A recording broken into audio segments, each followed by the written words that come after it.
नमस्कार दोस्तों, concept plus academy के ई लर्निंग प्रोग्राम में आपका स्वागत है। दोस्तों, इस वीडियो में हम बात करेंगे डॉट प्रोडक्ट जो हमने पढ़ा उससे क्वेश्चन कैसे आते हैं, इस बारे में आपको अच्छे से जानकारी दी जाएगी। डॉट प्रोडक्ट से रिलेटेड पहला कॉन्सेप्ट, मान लीजिए आपको ए सदिश की वैल्यू दे रखी है, कितनी, एक्स आई के प्लस वाई जे के प्लस जेड के केप, के ऊपर ये टोपी, इसको केप कह रहे हैं। बी सदिश की वैल्यू है अल्फा आई के प्लस बीटा जे के प्लस गामा के। अब आपसे पूछा जाए कि ए डॉट बी की वैल्यू बताइए।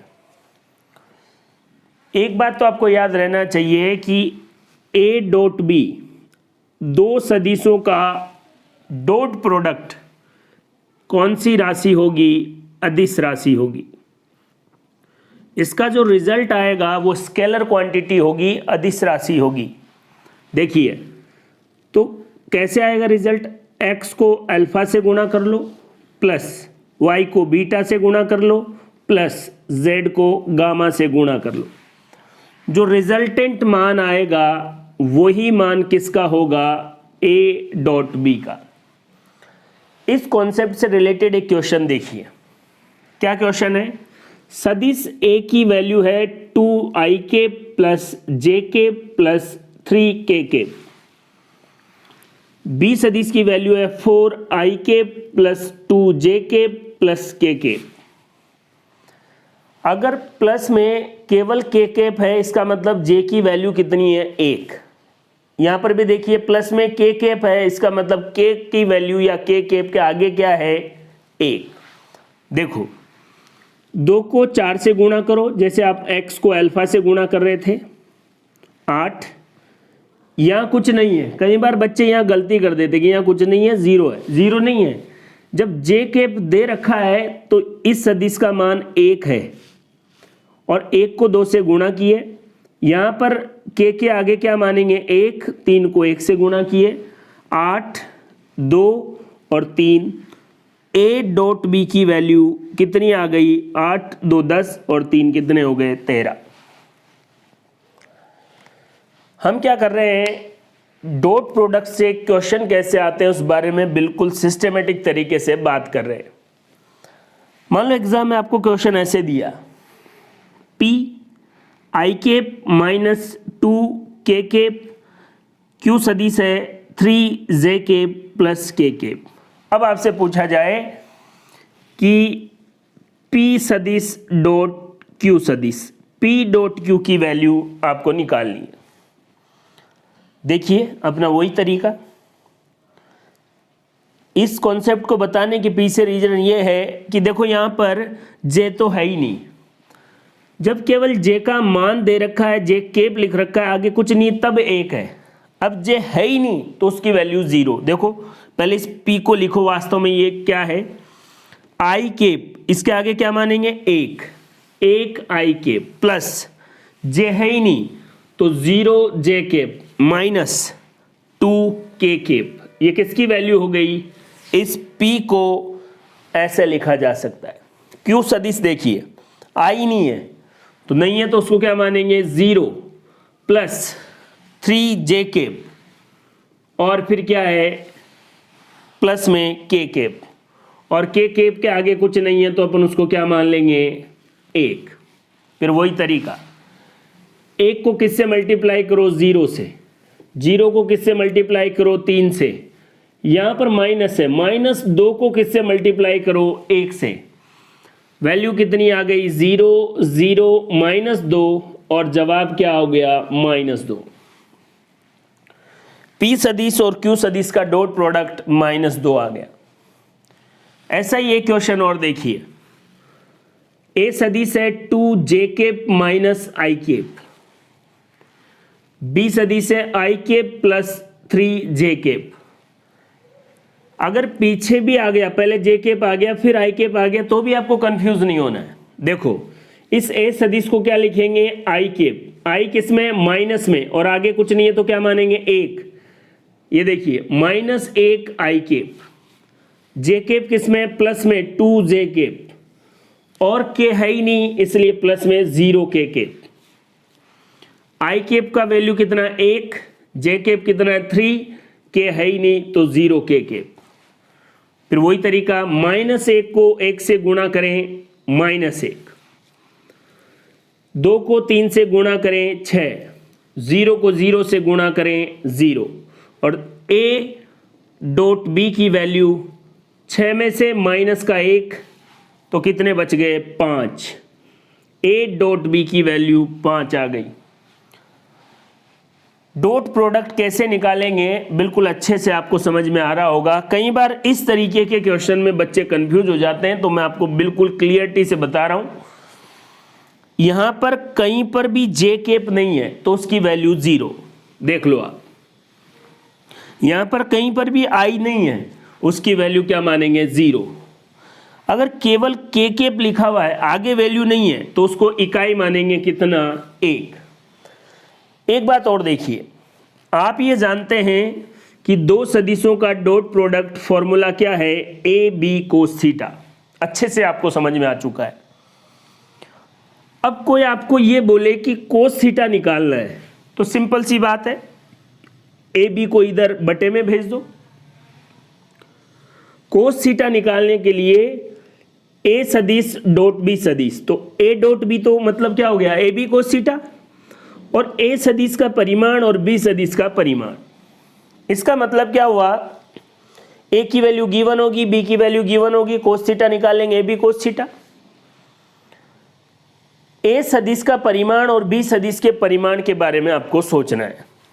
ए और बी की वैल्यू कितनी है, देखो मान लीजिए आपके पास पी सदिश है, तो इस पी का परिमाण कैसे निकालेंगे। पी सदिश है अल्फा आई कैप, बीटा जे कैप और गामा के कैप। अगर इसका मैग्नीट्यूड निकालना है, इनके बारे में ये दो डंडों का मतलब क्या है, मैग्नीट्यूड परिमाण। जो संख्या आपको आगे दे रखी है अल्फा का स्क्वायर प्लस बीटा का स्क्वायर प्लस गामा का स्क्वायर, इस पी सदिश के परिमाण की वैल्यू आ जाएगी। जैसे एक एग्जाम्पल के लिए, ए सदिश आपके पास 3i cap plus 4j cap है। आपसे कोई पूछे कि सदिश ए का मैग्नीट्यूड या परिमाण बताइए, 3 का स्क्वायर 9, 4 का स्क्वायर 16, 9 और 16 25, 25 का अंडर रूट, ए सदिश का परिमाण कितना आ गया 5।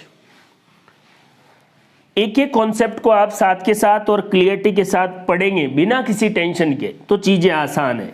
मैंने एक सिंपल बात बताई, उसी से रिलेटेड एक क्वेश्चन बताया, पूरा आराम से सॉल्व करके बताया। दूसरा कंफ्यूजन ये कि अगर आपको कोई इकाई सदिश, जैसे इसमें जे केप नहीं दे रखा है, इसमें आई केप नहीं दे रखा, तब कैसे सॉल्व करना है, और कुछ उदाहरण लेके सॉल्व करके दिखाया। एक एक चीज यहां पर सॉल्व की गई है। फिर आपको बोले कोस थीटा कैसे निकालना है, तो ए और बी इधर आ जाएगा, ये फॉर्मूला हो गया। इस फॉर्मूले तक आने से पहले हमें किसी एक सदिश का मैग्नीट्यूड परिमाण निकालना आना चाहिए। मैंने यहाँ पर पी सदिश के परिमाण के लिए कुछ नियतांक लिए और उसकी वैल्यू ऐसे निकालेंगे। इसको उदाहरण सहित समझाया, 3i cap plus 4j cap, इस सदिश का मैग्नीट्यूड कितना होगा, 3 का स्क्वायर 4 का स्क्वायर, और 3 का कितना 9 और 4 का कितना हो गया 16, 9 और 16 कितने हो गए 25, 25 का अंडर रूट कितना आ गया 5। मेरे कहने का मतलब यह है कि अगर आप चीज़ों को सिस्टमेटिक पढ़ेंगे तो कहीं भी कंफ्यूजन नहीं होगा। आइए इससे आगे और बात करते हैं। डॉट प्रोडक्ट से रिलेटेड जो कॉन्सेप्ट है वो और देखिए। ए डॉट बी, दो सदिश है आपके पास, सदिश ए और सदिश बी। एक बार फिर कह रहा हूँ, दो सदिशों का डॉट प्रोडक्ट जो भी राशि आएगी वो स्केलर या अदिश राशि होगी। तो इसका फॉर्मूला आपके पास था ए बी कोस थीटा। एक बात आप समझ लें, यहां पर ए सदिश ए का मैग्नीट्यूड है, परिमाण है, कितना मान है उसका, और बी सदिश बी का मैग्नीट्यूड है। अब आपको कोस थीटा निकालना है, तो फॉर्मूला क्या हो गया, सदिश ए डॉट बी और बटे में ए सदिश का परिमाण बी सदिश का परिमाण। इसी से रिलेटेड एक क्वेश्चन देखिए ताकि आपको चीज समझ में आए। आपके पास एक सदिश है जिसका मान है 3ik + 4j। एक दूसरा सदिश है जिसका मान है 6ik + 8j। ये बी सदिश, ये ए सदिश। एग्जाम में क्वेश्चन आया कोस थीटा का मान ज्ञात करो, इन दोनों सदिश के बीच कितने डिग्री का कोण है। ठीक है, ए सदिश को पहले तो आप देखो 3ik 4jk, के नहीं है तो हम 0k के। बी सदिश को 6ik + 8jk, के नहीं है तो 0k के। अब कोस थीटा निकालना है तो पहले इन दोनों का डॉट प्रोडक्ट निकाल लें। अभी थोड़ी देर पहले हमने डॉट प्रोडक्ट निकालना सीखा था दो सदिशों का। इन दोनों को गुणा करेंगे, इन दोनों को गुणा करेंगे और यहाँ 0 है इसलिए 0। 18 और 32 कितने हो गए? 50। दोनों सदिश का डॉट प्रोडक्ट की वैल्यू कितनी आ गई? 50। कहने का मतलब a.b इसकी वैल्यू तो 50 हो गई। अब आपको ए सदिश का मान, जिसको हम कह रहे हैं परिमाण मैग्नीट्यूड, और बी सदिश का परिमाण या मैग्नीट्यूड। देखो ए सदिश क्या है? 3ik + 4jk। इसका मैग्नीट्यूड अगर आपको निकालना है तो याद करो हम ऐसे लिखते थे, ए सदिश का मैग्नीट्यूड लिखो या अकेला ए लिखो, एक ही बात है। 3 का स्क्वायर + 4 का स्क्वायर √, 3 का स्क्वायर 9, 4 का स्क्वायर 16, √9 और 16 25, 25 का √5। तो ए सदिश का परिमाण या ए की वैल्यू कितनी आ गई? 5। बी सदिश का मान है 6ik + 8jk। अब इस बी सदिश का आपको परिमाण निकालना है मैग्नीट्यूड, तो ऐसे लिखेंगे, बी सदिश का मैग्नीट्यूड लिखो या बी लिखो 6 का स्क्वायर + 8 का स्क्वायर। b = 6 का स्क्वायर 36, 8 का स्क्वायर 64 और कितना हो गया? 100। और √100 का वैल्यू कितना आ गया? 10। ए सदिश का परिमाण जिसको ए कह रहे हैं 5 और बी सदिश का परिमाण जिसको बी कह रहे हैं 10 आ गया। ए की वैल्यू 5, बी की वैल्यू 10, कितना आ गया? कोस थीटा की वैल्यू 1। वही मैंने यहां पर सॉल्व किया है। कोस थीटा बराबर a.b। a.b की वैल्यू कितनी आ गई थी? 50। एक सदिश का परिमाण कितना आ गया? 5, बी का कितना आ गया? 10, कट गया कितना? 1। कोस थीटा की वैल्यू क्या आ गई? 1। और आपको पता है कोस 0 डिग्री की वैल्यू क्या होती है? 1। इसलिए थीटा का मान क्या हो गया? 0 डिग्री। कहने का मतलब दोनों सदिश एक ही दिशा में हैं, लाइक सदिश है, समान सदिश है। क्या ऐसा सवाल पूछा जा सकता है? ये वैल्यू देके फिर आपसे पूछे कि दोनों सदिश के मध्य कोस थीटा का मान निकालिए और बताइए ये दोनों सदिश किस प्रकार के सदिश है। दोनों की दिशा समान है, इसलिए हम क्या कह रहे हैं? लाइक या सजातीय सदिश। एक और बात देखिए जिसके बारे में मैंने आपको अच्छे से बताया है। दो सदिश आपके पास ए और बी, दोनों के मध्य का कोण कितना है? थीटा। बिल्कुल। ए सदिश के अनुदिश या एक ही दिशा में, ए सदिश के अनुदिश बोलो जिसको शॉर्ट या सिंपल रूप क्या कह सकते हैं? एक ही दिशा में। एक ही दिशा में बी का घटक ज्ञात करो, ये कह रहा है। तो वास्तव में आप समझ रहे हैं बी का घटक कौन है? B cos theta. और बी कोस थीटा किसकी दिशा में है? एक ही दिशा में। a.b, A B cos theta हमें बोल रहा है, इसको ऐसे कह सकते हैं ना, ए को अलग कर लो और इस एक ही दिशा में बी का घटक कोस थीटा होता है और बी कोस थीटा निकालना है तो देखिए ए का मान इधर आ जाएगा।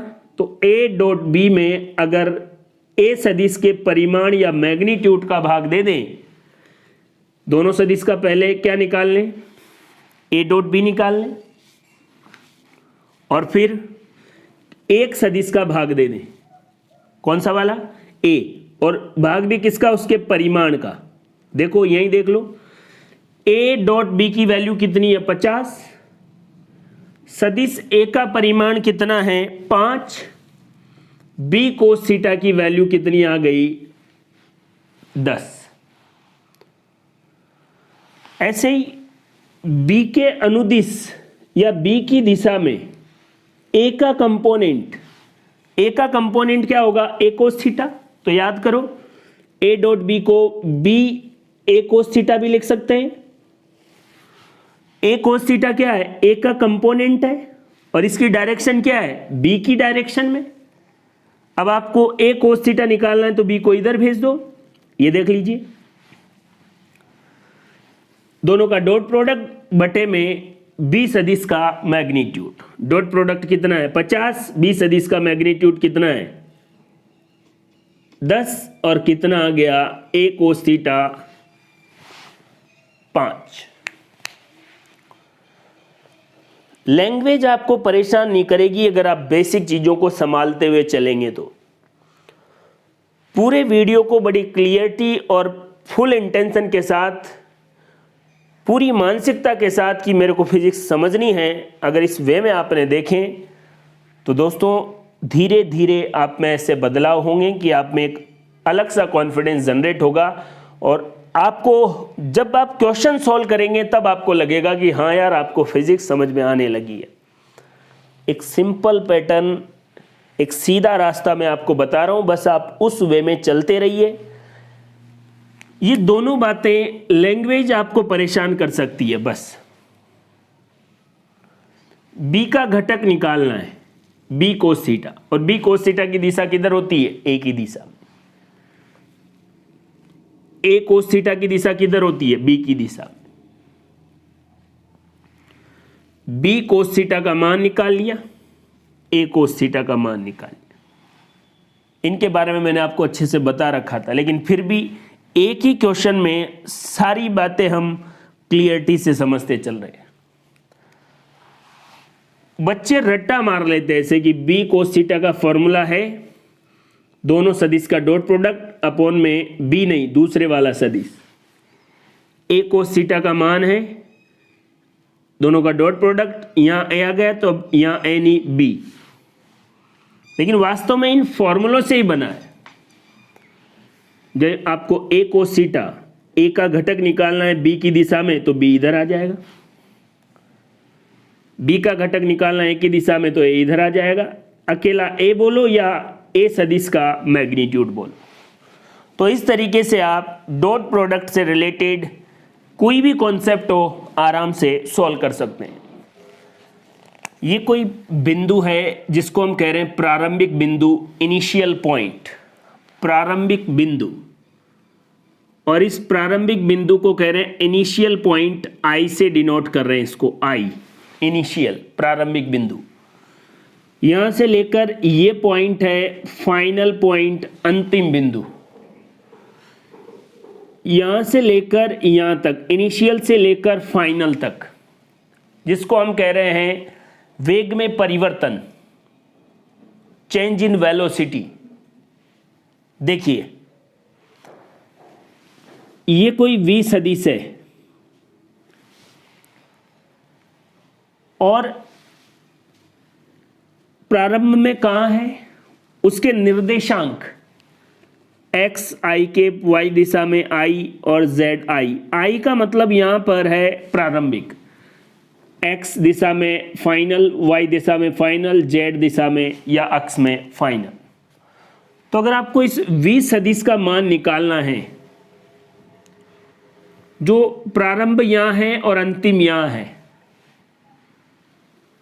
तो इसके x f में से माइनस करेंगे x i, फिर i कैप, y f में से माइनस करेंगे y i j कैप, क्योंकि y अक्ष पर j कैप और x अक्ष पर i कैप होता है, z f minus z i k cap. अगर आप ऐसा करेंगे तो v सदिश का मान निकल जाएगा।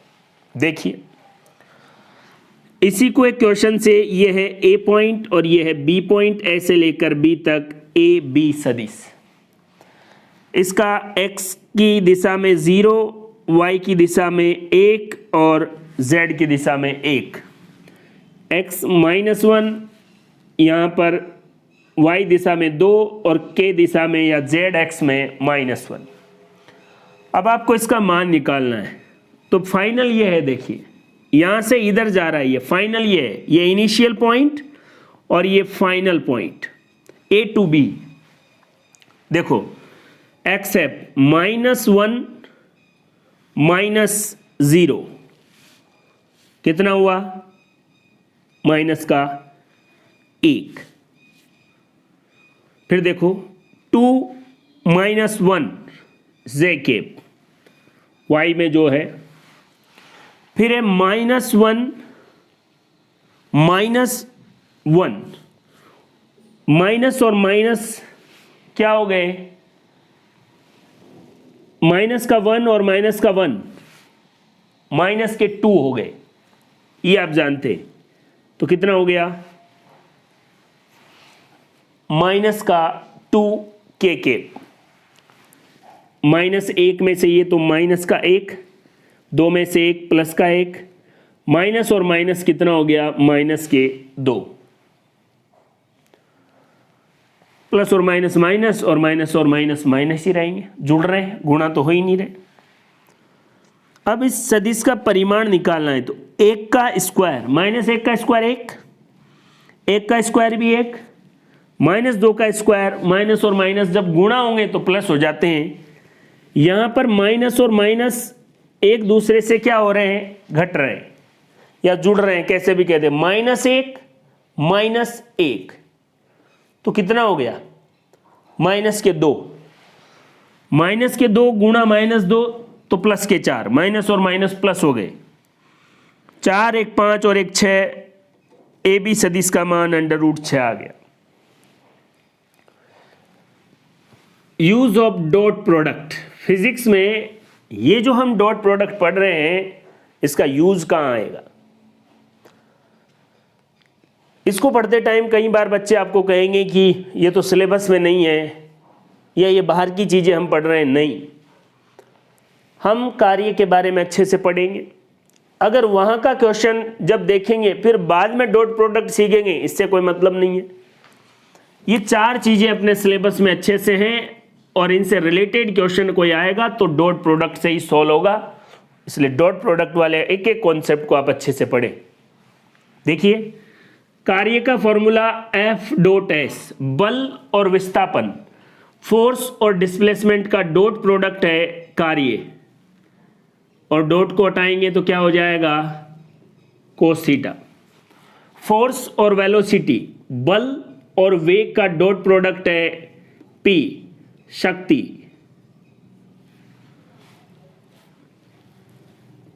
FV कोस थीटा,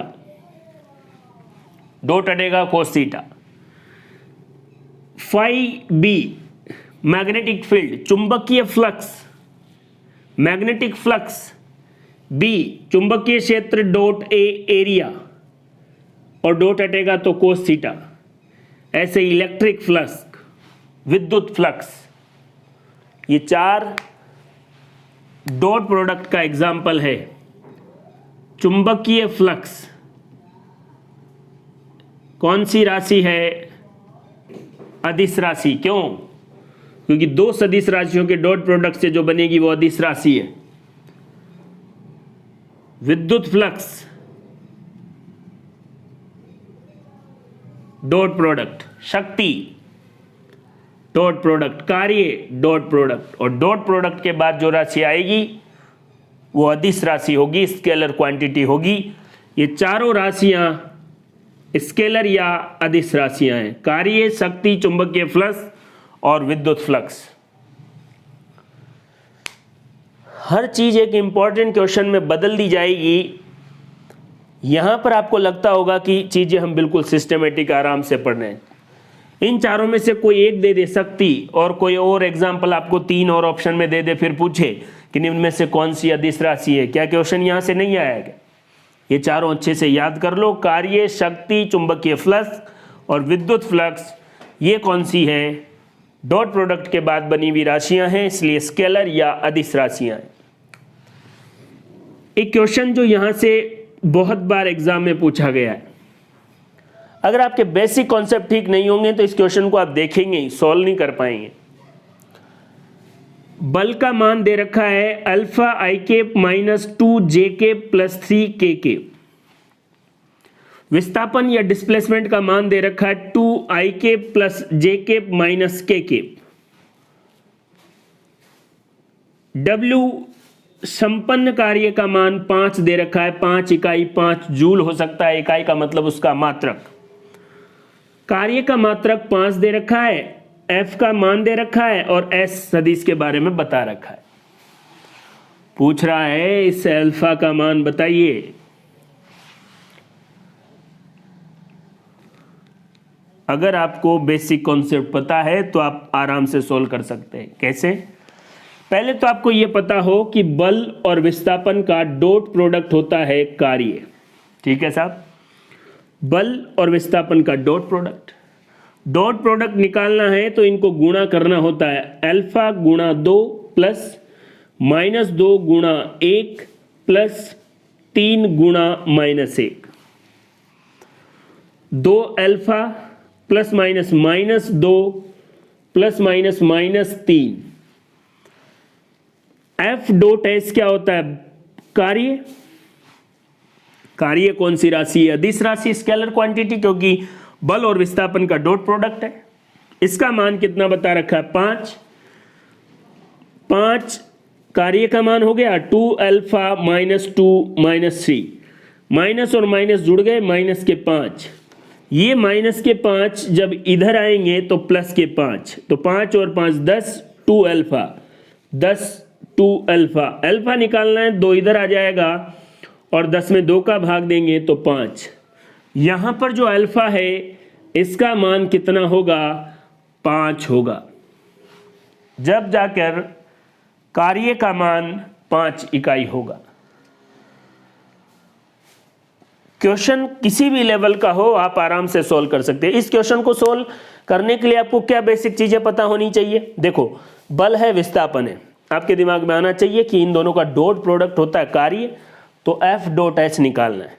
2 सदिशों का F डॉट एच निकालना है तो इनको गुणा करना पड़ेगा और जोड़ दे। प्लस माइनस का आप अच्छे से ध्यान रखें, इसलिए मैंने एक एक स्टेप आपको बताया है। यहां से अल्फा की मान कितनी आ गई? 5। इस तरीके से आप क्वेश्चंस को सॉल्व करें, आपको कोई प्रॉब्लम नहीं होने वाली है। यहां देखिए, एक वस्तु -2, 1 और -1 से मूल बिंदु की तरफ विस्थापित होती है। एक वस्तु की ये यहां पर उसके निर्देशांक या उसकी स्थिति बता रखी है। प्रारंभिक स्थिति है, इनिशियल पोजीशन है -2 x डायरेक्शन में, 1 y एक्सिस पर और -1 z अक्ष पर। वहां से चलकर वो मूल बिंदु की तरफ आती है। ये बड़ी कॉन्सेप्चुअल बात है, वैसे तो आसान बात है, लेकिन आप याद रखें मूल बिंदु के जो निर्देशांक होते हैं वो 0 0 0, तीनों अक्ष पर 0। आपको पता है ना, ये ग्राफ और ये इसका मूल बिंदु। मूल बिंदु के जो निर्देशांक है, जो कोऑर्डिनेट्स है, वो कितने होंगे? 0 0 0। कहने का मतलब वस्तु यहां से चलकर ये इसका फाइनल पॉइंट है और इसके निर्देशांक आपको पता हो जाने चाहिए, क्योंकि आप जानते हैं कि ओरिजिन पॉइंट या मूल बिंदु के निर्देशांक 0 0 0। यहां से लेकर यहां तक वस्तु आई है और इस विस्थापन में कार्यरत जो फोर्स है, बल है, उसका मान आपको बता रखा है। फिर पूछ रहा है संपन्न कार्य वर्क डन कैलकुलेट करें। पहले तो आप डिस्प्लेसमेंट कैलकुलेट करें या विस्थापन सदिश निकालें। ये इसका इनिशियल पॉइंट, ये फाइनल पॉइंट ओरिजिन O जिसके निर्देशांक 0 0 0। और अब अपने कॉन्सेप्ट पर आ जाइए। 0 -2 आई के प्लस 0 -1 जे के प्लस 0 -1 के। ये कितना हो गया, minus minus plus 2i plus ये 0 -1 हो गया तो plus minus -1j plus minus और माइनस प्लस, इसलिए प्लस के 1k माइनस प्लस का आप अच्छे से ध्यान रखें। और इस जगह पर आप आ गए हैं तो आपको आइडिया होना चाहिए प्लस माइनस में कोई भी छोटी सी मिस्टेक कर देंगे आपका जवाब कोई और आएगा। तो विस्थापन सदिश का मान आपने निकाल लिया। ये क्वेश्चन आपको बताने के पीछे रीजन ये है कि देखिए आपके पास f की वैल्यू है, आपको वर्क निकालना है। आप इतने जान चुके हैं कि वर्क निकालने के लिए फोर्स को डिस्प्लेसमेंट के साथ डॉट प्रोडक्ट करना पड़ेगा। डिस्प्लेसमेंट के बारे में आपको पता नहीं है, जो जानकारी दी हुई है वो इनिशियल पॉइंट ये है और फाइनल पॉइंट कौन है, मूल बिंदु। अब आपको पता होना चाहिए कि मूल बिंदु क्या है, जिसके निर्देशांक 0 0 0। जैसे ही ये पता लगेगा आप इस कॉन्सेप्ट के द्वारा क्या निकाल लेंगे, डिस्प्लेसमेंट। जब आपके पास डिस्प्लेसमेंट, विस्थापन और फोर्स, बल के सदिश आ गए तो आप दोनों का डॉट प्रोडक्ट आराम से निकाल सकते हैं। इसको इससे गुणा करेंगे, इसको इससे गुणा करेंगे, इसको इससे गुणा करेंगे, प्लस माइनस का ध्यान रखेंगे। यहां से कितना, -2, यहां से -2, यहां से -1 और सभी क्या हो गए, -5। वर्क डन का मान -5 आ गया है। बार बार वीडियो को देखें, इन्हीं क्वेश्चंस की प्रैक्टिस करें आप। अगर आपको ये कॉन्सेप्ट समझ में आए तो एग्जाम में कोई भी सवाल हो आप आराम से सवाल को समझ पाएंगे। बीच बीच में जो नए कॉन्सेप्ट आ रहे हैं, मूल बिंदु क्या है जिसके कोऑर्डिनेट 0 0 0, वैसे छोटी क्लासों में ग्राफ में ही आपको बता दिया जाता है। ये इनिशियल पॉइंट है, ये फाइनल पॉइंट है, इस बात का याद रखें। कई बार बच्चे की -2 में से 0 घटा देंगे, नहीं, फाइनल माइनस इनिशियल, अंतिम स्थिति में से प्रारंभिक स्थिति घटानी है। उसके बाद विस्थापन आया, दोनों का डॉट प्रोडक्ट आपको पता है और सॉल्व कर लिया, -5। एक और कॉन्सेप्चुअल क्वेश्चन मैं आपको यहां पर बताता हूं दोस्तों। एक भी क्वेश्चन ऐसा नहीं है जो आपको बेमतलब या फालतू में बताया गया है। हर एक क्वेश्चन का अपने आप में इंपॉर्टेंस है और साथ में उसके एक लॉजिक, एक कॉन्सेप्ट भी है जो आपको हमेशा के लिए याद रखना है। एक वस्तु एक समान वृत्तीय गति, यूनिफॉर्म सर्कुलर मोशन, याद आते ही मैंने आपको इसके बारे में बहुत सही सही बातें बताई थी। यूनिफॉर्म सर्कुलर मोशन में चाल स्थिर होती है लेकिन वेग बदलता रहता है, और वेग बदलता रहता है तो त्वरण, वेग में परिवर्तन की दर क्या होती है, त्वरण। इस गति में यूनिफॉर्म एक्सेलरेशन होता है। गतिमान है, इसका तात्क्षणिक वेग, instantaneous velocity v 4ik plus alpha j एवं तात्क्षणिक त्वरण, instantaneous acceleration a 2ik minus j। अब आपको बोल रहा है अल्फा का मान निकालिए। इन दोनों से कोई फॉर्मूला बन नहीं रहा, ना इन दोनों से कोई फॉर्मूला बनता है कि इन दोनों के डॉट प्रोडक्ट से कोई राशि आएगी, ऐसा नहीं है। इस कंडीशन में ऐसे सवाल बहुत टफ लेवल के सवाल हैं, लेकिन अगर आपको एक बात पता है कि एक समान वृत्तीय गति में इस पॉइंट से स्पर्श रेखीय दिशा में वेग होता है और केंद्र की ओर त्वरण होता है, ये एक्सेलरेशन और ये वेलोसिटी। दोस्तों एक बात याद रख लें,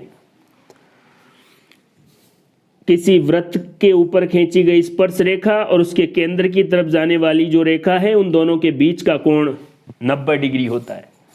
अगर इन दोनों सदिश का डॉट प्रोडक्ट करेंगे तो डॉट प्रोडक्ट जब करेंगे तो कोस थीटा होगा।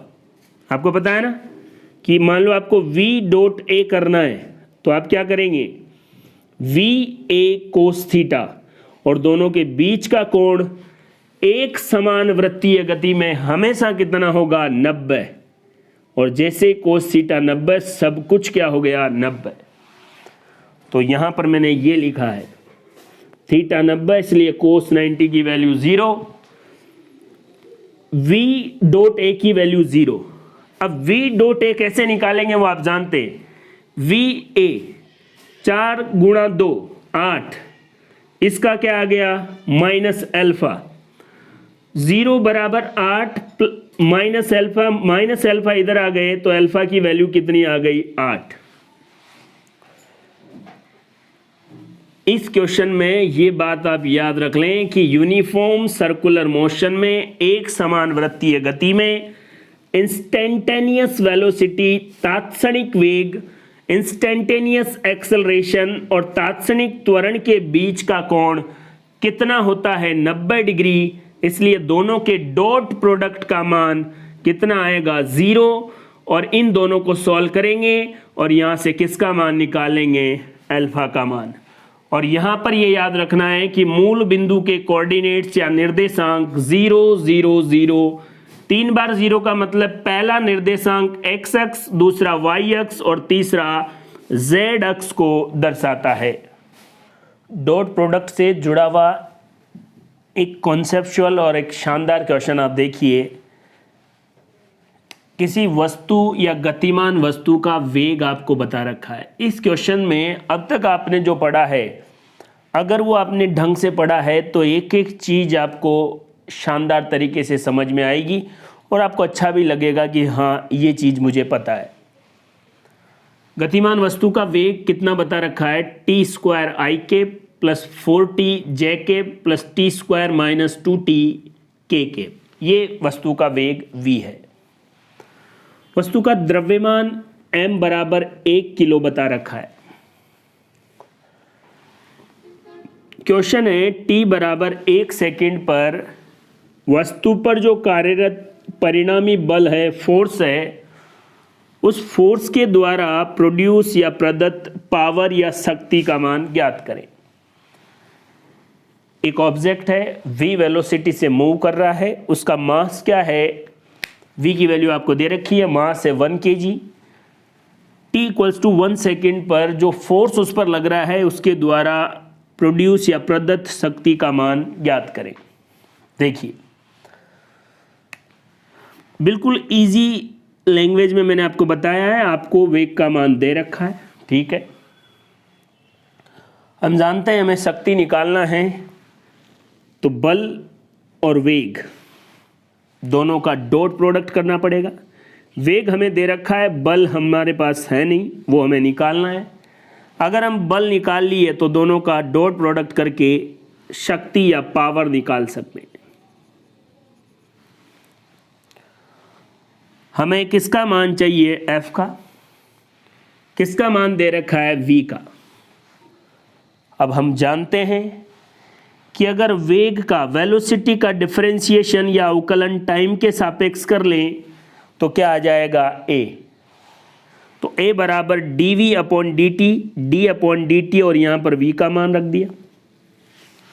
V का जब अवकलन करेंगे तो t स्क्वायर में 2 सामने आ जाएगा, t हट जाएगा तो 4, यहाँ से t स्क्वायर से 2t और यहाँ से t हट जाएगा। देखिए 2t plus 4 plus 2t minus 2, ये किसका मान आ गया A का। सदिश आपको बता रखा है इसलिए ये I केप, ये J केप और ये K केप। अभी भी आपके पास बल का मान नहीं आया है। यहाँ से आपको पता है क्या पता लगा कि अगर आप वेलोसिटी का टाइम के रिलेशन में डिफरेंशिएशन या अवकलन कर दें तो आपके पास त्वरण आता है और ये मैं आपको बता चुका हूँ। अब आपके पास त्वरण की वैल्यू आ गई और आप जानते हैं बल बराबर द्रव्यमान इंटू त्वरण। अगर किसी सदिश राशि को अदिश राशि से गुणा किया जाए तो राशि कौन सी होगी, सदिश वेक्टर। और बल की दिशा किसकी दिशा में होगी, त्वरण की दिशा में। या त्वरण की दिशा किधर होगी, बल की दिशा में। अगर त्वरण को m से गुणा कर दे और इस क्वेश्चन में m का मान कितना है, द्रव्यमान का मान कितना है 1 kg, तो अगर इस पूरी संख्या को 1 से गुणा करेंगे तो कोई फर्क नहीं पड़ेगा, इसका मतलब यही मान किसका हो जाएगा, बल का। F बराबर 2ti cap plus 4j cap plus 2t minus 2k cap. अब आपके पास F भी है और V भी है, अगर इन दोनों का डॉट प्रोडक्ट कर लें तो पावर आ जाएगी। देखिए फोर्स और वेलोसिटी का डॉट प्रोडक्ट क्या है, शक्ति, और शक्ति कौन सी राशि है, अदिश राशि है, स्केलर क्वांटिटी है, क्योंकि दो वेक्टर का डॉट प्रोडक्ट स्केलर होता है, अदिश राशि होता है। F की वैल्यू ये रही, वेलोसिटी की वैल्यू ये रही, और इनका डॉट प्रोडक्ट निकालना है तो देखिए 2t को t स्क्वायर से गुणा करेंगे 2t क्यूब, 4 को 4t से तो 16t, प्लस इसको मैंने 2 को कॉमन ले लिया t माइनस 1 और इसको एज ए टीज रख दिया। ये किसका मान आ गया, डॉट प्रोडक्ट का। क्वेश्चन क्या कह रहा है कि टाइम 1 सेकंड पर, अब आपको इस t की जगह क्या मानना है, 1 सेकंड। देखो यहाँ 1 का क्यूब होगा तो भी 1, तो कितना आ गया मान, 2। यहाँ पर 1 आ गया, 16 को 1 से गुणा करेंगे 16। ये इतनी बड़ी इक्वेशन, आप देखिए t का मान जैसे ही 1 करेंगे, 1 में से 1 गया और 0 आ गया, और सब कुछ गुणा होके 0 हो गया। 16 को 2 से जोड़ दिए, शक्ति का मान जो भी मात्रक आएगा वो 18 यूनिट आएगा। कितना आएगा? ये एक क्वेश्चन आपके दिमाग की बत्ती जला देगा। अब तक के सारे कॉन्सेप्ट मिलाकर एक क्वेश्चन, और साथ में मैंने उसको जोड़ दिया है डॉट प्रोडक्ट से। ऐसे कॉन्सेप्ट डेवलप करना ही कॉन्सेप्ट प्लस एकेडमी का काम है। बस आप अच्छे से शानदार तरीके से घर पे तैयारी रखें, अपने आप को मोटिवेटेड रखें, लगातार पढ़ते रहें। थैंक यू, धन्यवाद।